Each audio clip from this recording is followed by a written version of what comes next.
वो तो है ही, लेकिन एक कलयुग की घटना आपको सुना दें, कथा यहीं पर याद रखना, हमें ध्यान दिला देना अगर बह जाए तो। क्योंकि एक बात में से कई बातें निकलती रहती हैं।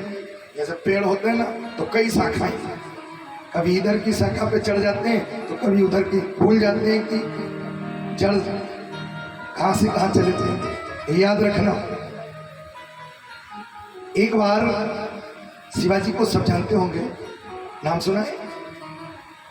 शिवाजी के गुरुजी कौन थे?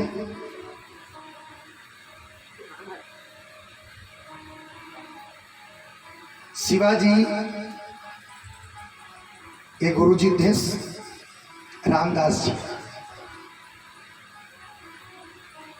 एक बार ये राजस्थान की भूमि से बनारस गए। बड़े ध्यान से सुनिएगा। जो लोग कहते हैं कि प्रणाम करने से क्या होता है, सेवा करने से क्या होता है, वो रामदास जी बनारस गए, अपने एक शिष्य को लेकर के गए। ले जाने के बाद में महात्मा लोग मांगी हुई भिक्षा से ही जीवन यापन करते हैं।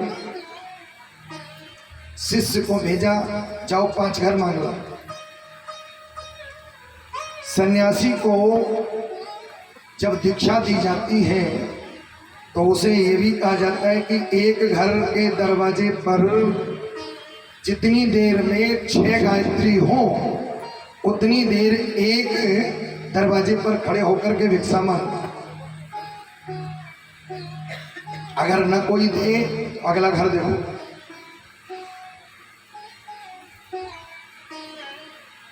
वो भिक्षा मांगने के लिए गया बालक, और उसने जाकर के बनारस के जो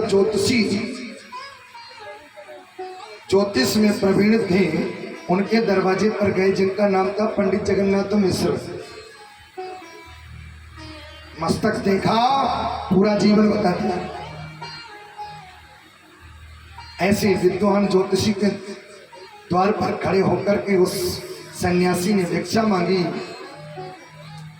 दरवाजा खोलने के बाद में नजर पड़ी किस पर? भाल पर। और सीधा उस बालक से कह दिया, तुम यहां खड़े हो, तुम्हें 4 घंटे बाद मरना है। 4 घंटे के बाद तुम्हारी मृत्यु हो जाएगी, तुम इस दुनिया में नहीं रहोगे। बोलो भैया, जिसे जब पता हो जाए वो तो जब भगवान ने चुप कर दो कि हमें आपको पता नहीं है कि हम 8 दिन बाद की, महीना भर बाद की, 10 साल बाद की, 20 साल बाद। मैं तो रोटी 8 ही दिन पहले के तो 8 दिन बाद जानने वाले हैं। कहो को रोटी खाना नौकरी समझ में आती। उस बालक को जैसे ही पता लगा, उसने कहा, उस बालक को जैसे ही पता लगा, उसने कहा, महाराज ये कैसी आप भविष्यवाणी कर रहे हो, क्या ये सत्य? बोले मेरा ज्योतिष कभी गलत नहीं होता। लौट करके आया। आने के बाद गुरुजी से कहा, महाराज 4 घंटे हैं हमारे पास, इतनी देर में तो हम घर भी नहीं पहुंच पाएंगे। महाराज आप जिनके पास आपने भेजा था, उन्होंने 4 घंटे में मरने का मेरे समय बता दिया है, क्या करें? गुरुजी हंस गए। और मैंने कहा था कि महात्माओं के पास तो युक्तियां हैं। गुरुजी ने कहा कि जब मरना ही है तो भूखों काहे को मरियो, मरना तो है ही, तो भूखों क्यों मरना, खा पी के मरो, बनाओ टिकल। बोलो भैया, 4 घंटे बाद जिसे मरवे हुए वो खाना बनाना समझ में है। लेकिन धन्य है पहले के शिष्य, जिन शिष्यों ने मृत्यु के आगे गुरु आज्ञा स्वीकार भी करी। मोनू भैया बैठ जाओ।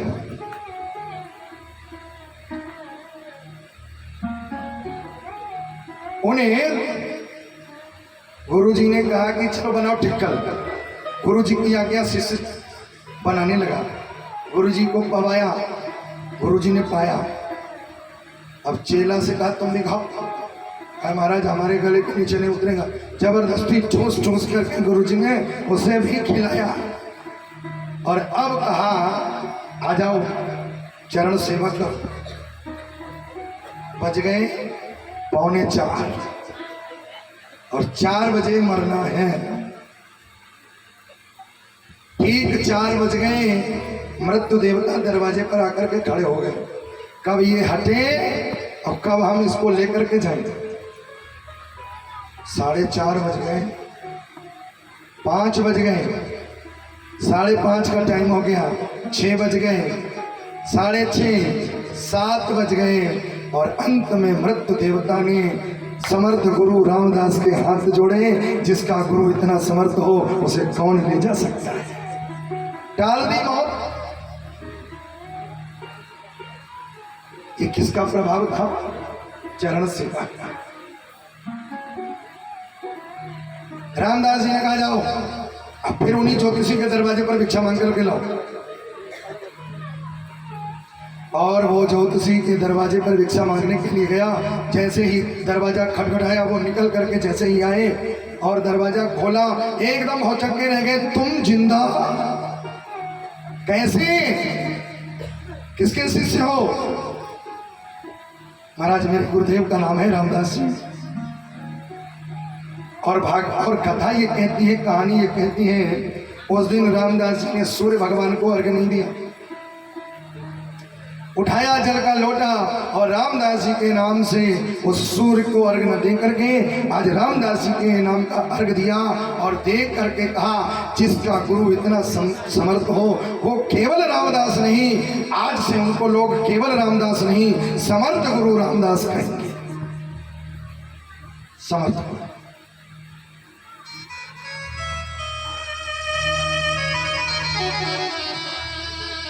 उससे बात से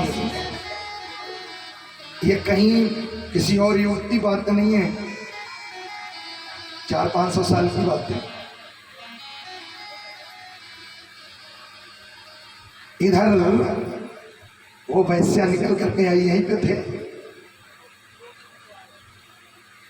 वैश्या निकल करके आई। वैश्या ने कहा महाराज आज्ञा करें। बोले बेटी हम महात्मा चतुर्मासा व्यतीत करते हुए घूम रहे हैं। आज तुम्हारे दरवाजे पर तुम्हारे गांव में रात्रि हो गई है, हम तुम्हारे दरवाजे पर रुकेंगे तो हम महात्माओं के लिए कुछ भोग भोजन उपस्थित हो जाए। और अब जैसे ही महात्माओं ने याचना करी है भोजन की, वो वैश्या रोने लगी। महाराज आपने ये क्या मुझसे मांग दिया? मैं तो इतनी अपवित्र हूं तो भोजन की कौन कहे, आपको पानी भी नहीं।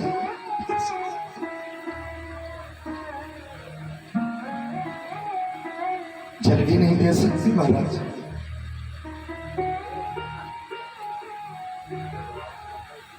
महात्माओं ने कहा कोई परेशानी रही होगी, कोई बात नहीं बेटी दूसरा घर देख लेते हैं। दूसरा घर जैसे ही महात्मा आगे चले, जब काम बनने को होता है ना बुद्धि भी काम करने लगती है, बिगड़ने को होता है तो बुद्धि चढ़ने चली जाती है। वो वैश्या अंदर गई, ऐसी बुद्धि ने काम किया, 2 कपड़े लिए, एक कपड़ा गंदा है और एक मैला है। महात्मा जी को आवाज लगाई महाराज ये मेरे हाथ में 2 कपड़े हैं, ये एक उजला कपड़ा है, एक मैला कपड़ा है। ये उजला वाला कपड़ा आप हो और ये मैला वाला मैं हूं। क्या ये मैला वाला कपड़ा इस उजले वाले कपड़े के जैसे नहीं हो सकता? बड़ी युक्ति से काम किया। महात्माओं ने कहा बेटी हम समझ गए, ठीक है बेटी आज हम तुम्हारे दरवाजे पर अन्न भोजन पाएंगे, ले आओ सूखा भोजन लेकर के आओ, हमें दो, हम महात्मा सभी लोग आज तुम्हारे दरवाजे पर बनाएंगे खाएंगे। ये रात्रि विश्राम यहीं करेंगे। महात्माओं ने भोजन पाया, बनाया, रात्रि विश्राम कर ही रहे थे। कृपा की बात आप देखिए, भागवत की कथा ये कहती है वैसे तो रोज की तरह ये जो अजामिल था सवेरे आता था, और जब ये सवेरे आता तब तक महात्मा चले जाते, लेकिन आज जब कृपा होने वाली है तो ये रात में ही आ गया 12 बजे, और 12 बजे आने के बाद, क्योंकि ये तो बिल्कुल नास्तिक हो गया, महात्माओं का संतों का विरोधी हो गया था, तो जैसे ही अपने दरवाजे पर लेटे हुए महात्माओं को देखा, उठाया डंडा, सबकी खटिया खटखटा डाली। ए उठो, किसने लेटने के लिए कह दिया? आपको पता नहीं है मैं महात्माओं का विरोधी हूं, चलो निकलो। रात में 12 बजे कम चिल्लाने वाली आवाज भी हो तब भी दूर तक जाती है। ये आवाज पहुंच गई उसकी पत्नी के कान में, उठ करके आई और वह वैश्या अपने पति पर चिल्लाने लगी है। अरे महात्माओं से ऐसे बात की जाती है? इनको मैंने रोका है तो थोड़ा हल्का पड़ा। ठीक है, अगर तुमने रोका है तो बाबा जी अब मैं कहता हूं कि अब चले जाओ यहां से। बाबा जी ने कहा बेटा हम कोई यहाँ कब्जा करने के लिए तो आए नहीं, रात काटनी है, सवेरे चले जाएंगे। बेटा हमने तुम्हारे घर का अन्न पाया है, इसलिए एक काम करो, संत और ब्राह्मण जिसके घर का भोजन करते हैं तो उनके लिए फिर दक्षिणा शेष रह जाती है, बिना दक्षिणा के भोजन पूरा नहीं होता है।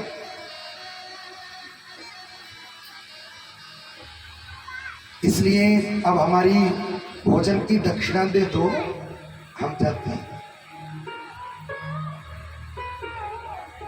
और उसी समय बड़ा बड़बड़ाया, बाबा जी दक्षिणा तुम यही मान लो कि हमने तुम्हारा तोमी सोटा नहीं छीना, नहीं तो अपने तो राम डकैत हैं।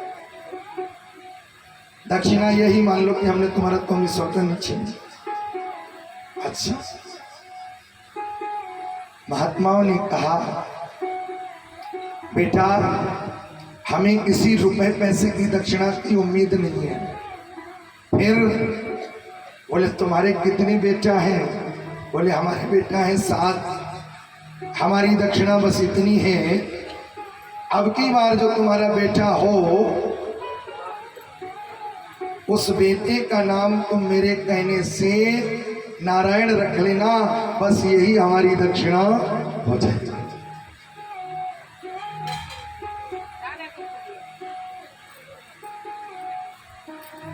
अच्छा एक बात बताओ, कोई व्यक्ति जो भगवान का नाम न लेना चाहे, ओम प्रकाश जी पापा के बेटा को नाम धरवा दो राम प्रसाद, तो न जब पाओ बेटा को तो बोले।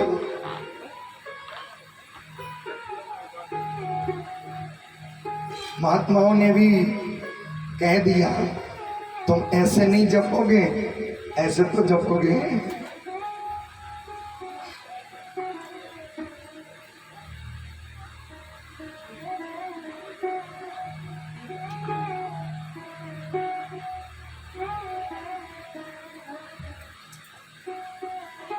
ऐसे तो जपोगे भैया। महात्माओं ने नाम रखवा दिया है, समय आने पर उसके यहाँ जो 8वां बालक हुआ नाम रखा गया क्या? एक बार हम भी तो जपवा लें, जपो बोलो क्या नाम रखा है? नारायण रखा है।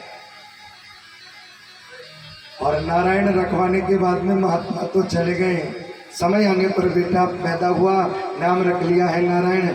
भागवत की कथा ये कहती है ये अपने उस बेटे से इतना प्रेम करने लगा, कोई काम बिना नारायण के करे ही नहीं। कहीं भी जाए नारायण आओ इधर चलते हैं, नारायण आओ ये करते हैं, नारायण आओ वो करते हैं, नारायण आओ खाना खाते हैं, नारायण आओ यहाँ चलते हैं।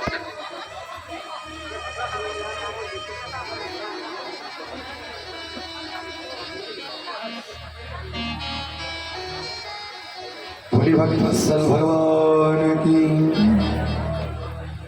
नारायण नाम रखवा दिया। अब तो उस नारायण नाम के जपने से अजामिल के जो पूर्वकृत पाप थे वो धीरे धीरे कटने लगे। और एक दिन पुण्य आगमन हुए।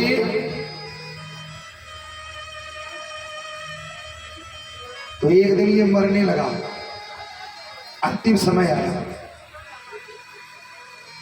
लेकिन सबसे बड़ी विचित्र बात आप देखें, इसने किसी और बेटे और भी थे, किसी को नहीं बुलाया। किसको बुलाया बोलो? जिस बेटे का नाम महात्माओं ने रखाया था, बेटे 7 और बड़े थे, किसी बेटे को नहीं बुलाया, उसी बेटे को बुलाया जिसका नाम महात्माओं ने रखाया। अरे नारायण नारायण, मुझे बचा ले, ये यम के दूत मुझे लिए जा रहे हैं, मेरे प्राणों को खींच रहे हैं। तो भागवत की कथा ये कहती है, दूर एक क्रीड़न, दूर खेल रहा था वो नारायण, उसने आवाज नहीं सुनी, आवाज वहां पहुंची है। आवाज जैसे ही वहां पहुंची तो नारायण ने कहा जाओ बचाओ, जाकर बचाओ बचाओ। और बचाने के लिए आए। इधर इनके दूत भी प्राण खींचने के लिए खड़े हैं। जैसे ही प्राण खींचने वाले थे वैसे ही भगवान के पार्षदों ने आकर के झगड़ा शुरू कर दिया। किनको ले जा रहे हो? ये हमारे स्वामी को बुला रहे हैं। ये हम के दूत बोले पागल मत बनाओ, ये अपने बेटे को बुला रहे हैं। भगवान के पार्षदों ने कहा एक बात बताओ, इसके बेटे का नाम कब से? बोले 10 साल से। बोले हमारे स्वामी का नाम? बोले अनादिकाल से। तो जिसका पहले से होगा वही माना जाएगा। भाग जाओ नहीं तो पिटाई करेंगे। और पीट पाट भी दिया, भागो, पीट पाट के भगा दिया।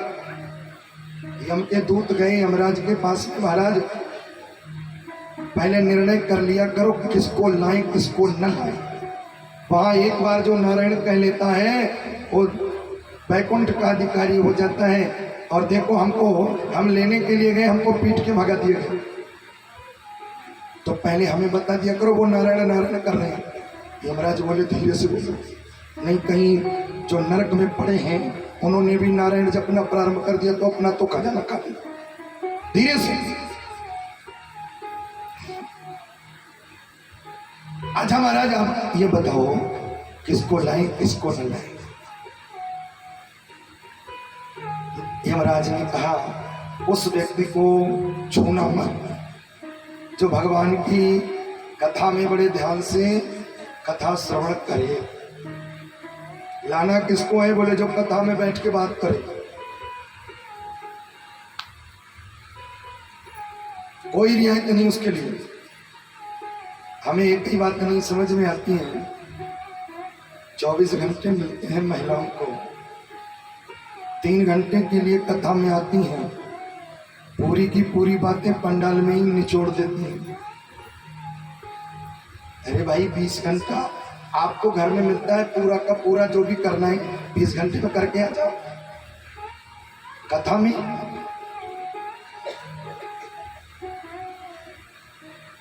जिव्यान भक्ति हरि रघुणानुवाद। यमराज कहते हैं जिनकी जिव्या कभी भगवान का नाम न ले ऐसे व्यक्ति को ला करके नरक में पटक दो, बाकी किसी को हाथ नहीं लगा।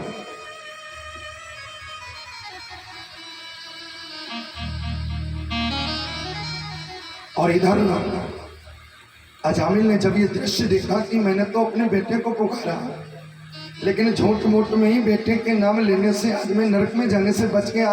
अगर वास्तविक कहीं नाम जपता तो आज मेरा हाल क्या हो। और कथा ये कहती है कि उसी समय उसी दिन से अजामिल ने चोरी करना छोड़ दिया और वैसे पहले जैसा फिर बन गया। अच्छा महाराज आप अभी शुरू में कह रहे थे कि छोटा सा पाप खंड तो ऐसा पूर्व में इसने क्या ऐसा कर दिया था जो इसे ये कलंक लगा, ये बताइए। ये जब ब्राह्मण था, तपस्वी था, सब कुछ था, तो ये छोटा सा कलंक इसे क्यों लगा? पूर्व जन्म का। ओम प्रकाश जी, क्या पूर्व जन्म होता है?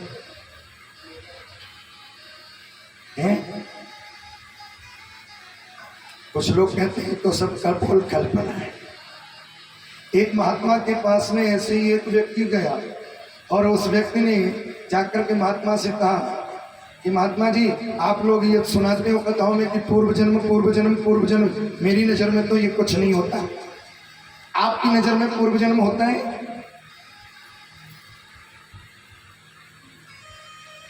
महात्मा जी ने कहा होता है, हम मानते हैं, हमारे ग्रंथ कहते हैं।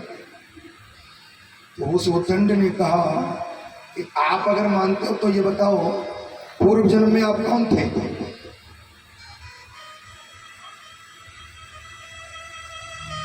उन महात्मा जी ने कहा कि सुनना चाहते हो पूर्व जन्म में हम कौन थे? बोले हाँ। बोले बताएं? बोले बताओ। महात्मा जी ने कहा पूर्व जन्म में हम तुम्हारे बाप थे।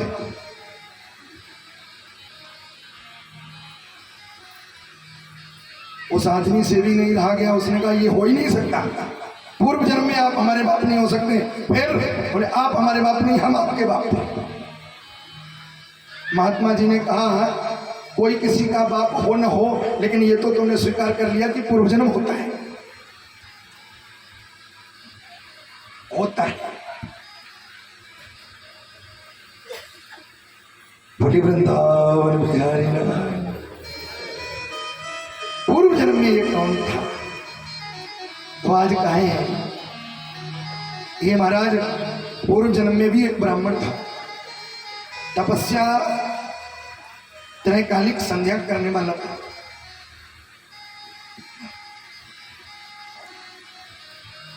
तीनों कालों की संध्या करने वाला ये अजामिल, चाहे गर्मी हो, सर्दी हो, बरसात हो, तीनों कालों में ये जल में खड़े होकर के सूर्यार्घ्य दिया करता था। एक दिन माह का महीना आता है इसके जीवन में, और ये सवेरे सवेरे प्रातः काल बनारस में एक नदी में घुस करके अर्घ दे रहा था। माघ के महीने में सर्दी तो होती ही, भयंकर सर्दी से संतप्त, और जल जो था बर्फ जैसा। अर्घ देते देते ये बेहोश हो गया। जब ये बेहोश हो गया तो किनारे पर आकर के अचेत अवस्था में उसी काशी में एक ब्रह्मचारिणी स्त्री भी थी, जो कि तीनों कालों की संध्या करने वाली थी, और इसी की तरह हर काम करती थी, त्रैकालिक संध्या भी करती थी। उस स्त्री ने, वो भी अर्घ देने के लिए आई थी, उसने जब अजामिल को बेहोश देखा, अग्नि जला करके उसे चेतन अवस्था में लाई, तो इस तपस्वी ने बिना जाने ही उस स्त्री को श्राप दे दिया कि तूने मुझे छू करके अपवित्र किया है, मैं तुझे श्राप देता हूं कि अगले जन्म में तू वैश्या हो जा। लेकिन वो वैश्या भी तपस्विनी थी। उस वैश्या ने भी कहा कि मुझ निरपराध को तुमने, यद्यपि मैंने तुम्हें चेतन अवस्था में लाने के लिए अग्नि जलाई, तुम्हारा स्पर्श किया, लेकिन बिना विचारे तुमने मुझे श्राप दे दिया है, तो मैं तो तुम्हारे श्राप से वैश्या बनूंगी ही। उस वैश्या का पति तुम्हें बनना पड़ेगा। ये थी पूर्व की घटना। तो ये स्थिति है एक महात्मा के द्वारा एक अजामिल जैसे महापापी का भी आज भगवान नाम से उद्धार होता है। तो ऐसे संतों का गुणगान आइए हम लोग करें। संतन के संग लाग रे तेरी बिगड़ी बनेगी।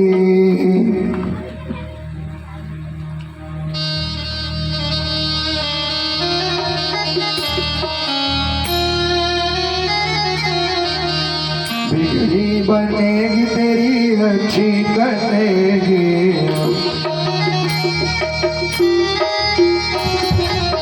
बिगड़ी बनेगी तेरी अच्छी कटेगी। बनेगी तेरी अच्छी बनेगी। जाग जाए तेरो बागिरे तेरी बिगड़ी बनेगी। सभी के सभी नाग रे तेरी बिगड़ी बने।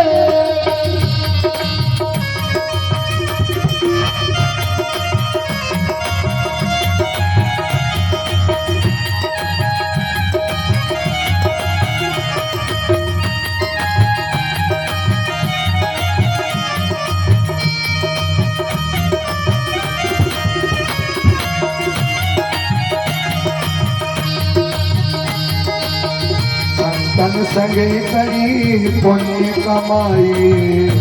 तन के संग पुण्य कमाए।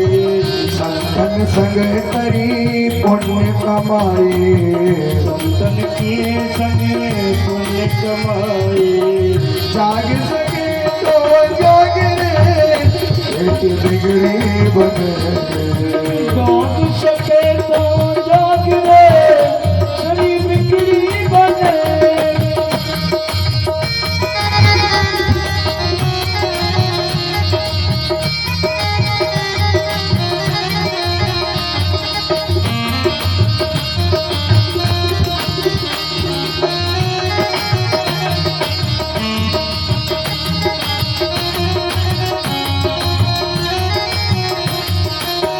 जो लोग संत का सानिध्य कर लेते हैं, सत्संग का सहारा ले लेते हैं, एक मिनट के लिए संत और सत्संग का जिनको सहारा मिला है या जिनको मिल जाता है उनके जीवन में प्रभाव क्या होता है ये नोट कर लेते हैं।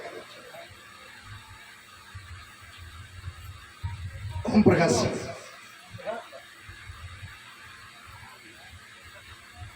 बीड़ी पीने वाले के पास में कोई व्यक्ति बैठे, पीते हो क्या?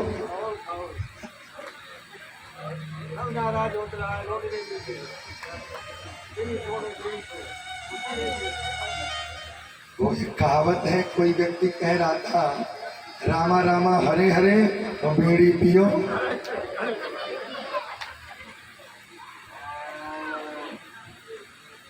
बीड़ी पीने वाले व्यक्ति के पास बैठने से बीड़ी पीना सीखना नहीं पड़ता, अपने आप वो करने वाले को सीखना नहीं पड़ता। एक दिन गिलास, तो जब व्यसनी लोगों के व्यसन न भी चाहो तो अपने आप अपने भीतर आ जाते हैं, तो सत्संगी लोगों के सद्गुण अगर उनके पास में बैठोगे तो अपने आप ही आ जाएंगे, अपने आप लाने नहीं पड़ेंगे। आज यही काम संतों का है। संतों का संग करने से क्या फर्क पड़ता है? जो लोग संतों का संग करते हैं उनकी वाणी मीठी हो जाती है, क्योंकि कहा जाता है वाणी बता देती है कि ज्ञान कितना है, संस्कार कितना है। शरीर के व्यवहार बता देते हैं कि इतना कितना सदाचार है। क्यों भाई?